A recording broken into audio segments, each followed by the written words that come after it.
So far this week, we've been concentrating on using the font family tag to determine exactly what font face is going to be used on a specific web page.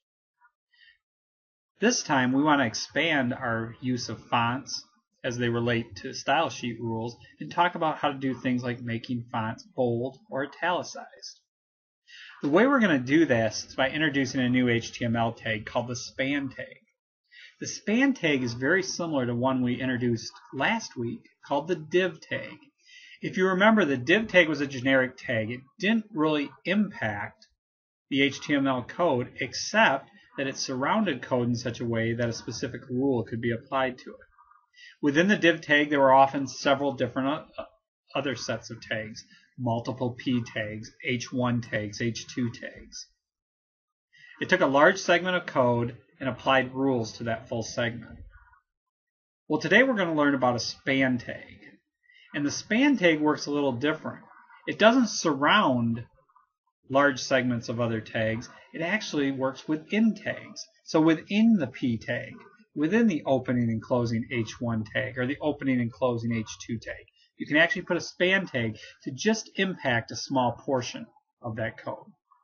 Let's go back to the code now and we can try this out. I'm going to take a look at the About Us.html file in Notepad. In your book, you're asked to take the Lakeland Reads text, that's part of the main body within the p tag, and add a span tag to it, just like I'm doing here. And then we're going to add an ID to that span tag called callout. Remember, an ID is unique. It can only happen once within an HTML document.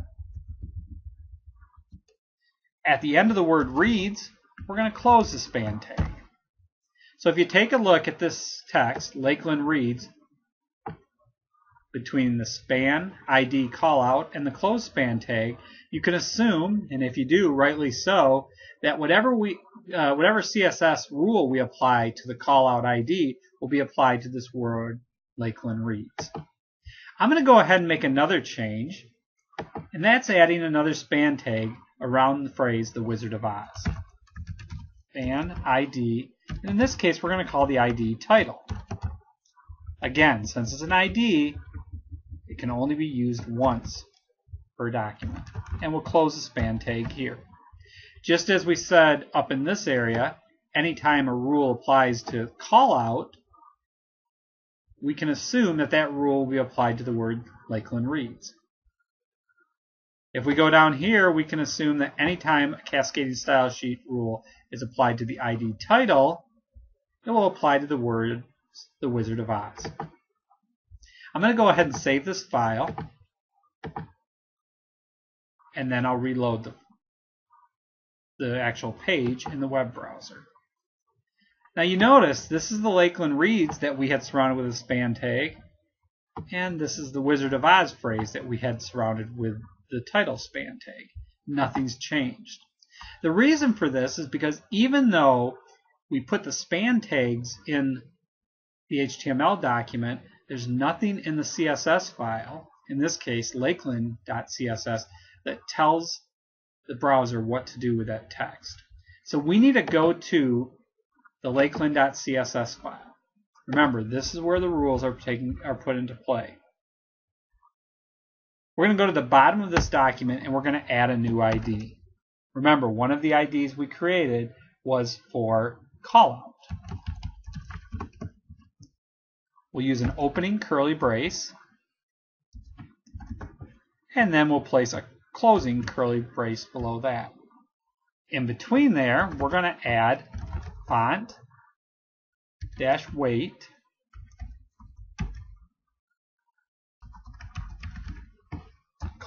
:bold. It's probably pretty intuitive that what's going to happen here is any place where the callout tag is identified, the font should be bold. Let's see what happens. Before I do that, I'm going to add a rule for the title ID. This one we'll do a little bit differently. Instead of using font weight, I'm going to use font style. And for the value, I'm going to place the word italics. I'll go ahead and save this file now. Then I'm going to go back to the web browser and reload it. Just as you would have suspected, the Lakeland reads, which was identified with an ID in the span tag of callout, became bold. That's because we defined the callout rule as being bold in the style sheet. The phrase, the Wizard of Oz, ended up in italics. That's because we identified the rule for title to be italicized. And the Wizard of Oz phrase was surrounded by a span tag with the title designation as an ID. If you've completed this successfully, you're ready to go on to the next exercise.